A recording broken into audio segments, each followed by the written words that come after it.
Assalamualaikum warahmatullahi wabarakatuh. Bertemu kembali di Kak Yatno Bintang.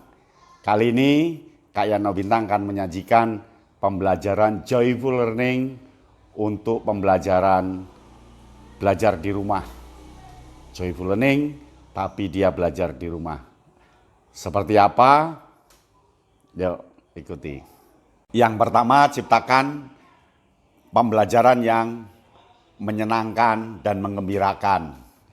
Jadi guru mengolah tujuan, kemudian mengaitkan dengan materi yang mau disajikan dan dikemas dengan cara menyenangkan dan menggembirakan. Caranya ketika pertemuan pertama jangan langsung ke materi, tetapi cobalah diajak berteka-teki atau bernyanyi atau menjawab singkatan atau kuis atau apa bersahabat guru dengan siswa.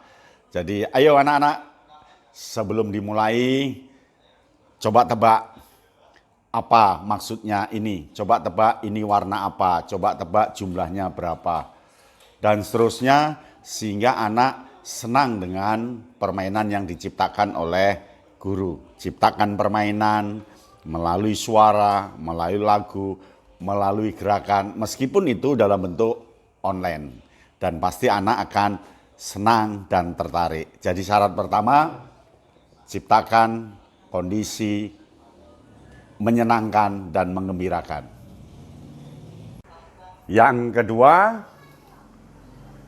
ajak anak untuk induktif, maksudnya ketika masuk pembelajaran anak harus melakukan sesuatu, tidak harus diceramai oleh guru. Karena siswa itu jenuh diceramai dengan jarak jauh. Dia tidak tahu maksudnya apa. Maka hindari ceramah, tetapi ubah ke dalam bentuk peta pikiran, ke dalam bentuk meringkas, ke dalam bentuk apa, dengan cara membandingkan, mengasosiasikan, sehingga siswa sangat tertarik dengan praktek-praktek yang dilakukan oleh guru. Jadi yang kedua, lakukan dengan praktek. Melakukan dengan praktek itu sepertinya santai tetapi sebenarnya serius. Sepertinya tidak terjadi pembelajaran tapi sebenarnya terjadi pembelajaran. Oleh karena itu, praktekkan, ungkapkan dalam bentuk wujud yang bisa dilakukan di rumah. Jadi tidak diceramahkan, pindahkan ke dalam bentuk praktek-praktek yang nyata. Nah, yang ketiga berikut ini. Yang ketiga, wujudkan ke dalam bentuk tindakan. Tindakan itu meringkas, kemudian membuat wawancara, membuat benda tertentu, membuat lagu, membuat puisi, kaitannya dengan mata pelajaran itu. Kemudian dia presentasi, membuat PowerPoint, membuat apa dalam bentuk tindakan-tindakan. Yang ketiga dalam bentuk tindakan, jadi tugas-tugasnya tidak harus tidak harus menjawab soal begitu menegangkan, tetapi cukup saja membuat PowerPoint 10 layar, umpamanya 10 slide, atau membuat gambar, membuat lagu, membuat puisi, membuat bentuk benda, dan seterusnya. Jadi dalam bentuk tindakan, dan tindakan itu merupakan karya anak. Dan anak akan bangga dengan karya itu karena bisa mewujudkan dalam bentuk lain. Nah, berikutnya yang keempat berikut ini.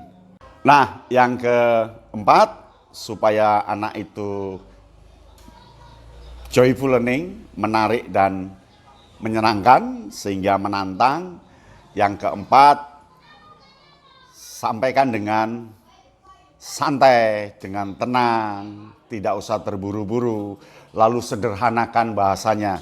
Jadi yang keempat adalah menyederhanakan. Sederhanakan konsepnya, sederhanakan pengertiannya, sederhanakan contohnya. Dengan kata-kata yang mudah dipahami, jangan gunakan kata-kata yang sangat sulit. Sederhanakan, kalau 5 langkah, cobalah dibuat 2 langkah, bagaimana seharusnya.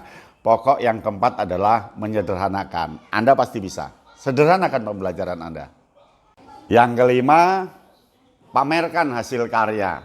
Jadi pekerjaan anak dari minggu 1, minggu kedua, minggu ketiga, himpun di portofolio kalau itu dalam bentuk gambar dan sebagainya. Kalau dalam bentuk benda terus saja disuruh mengerjakan, dan di akhir-akhir semester yakinkan anak akan pameran. Meskipun pamerannya dalam bentuk virtual, meskipun pamerannya nanti dalam bentuk online.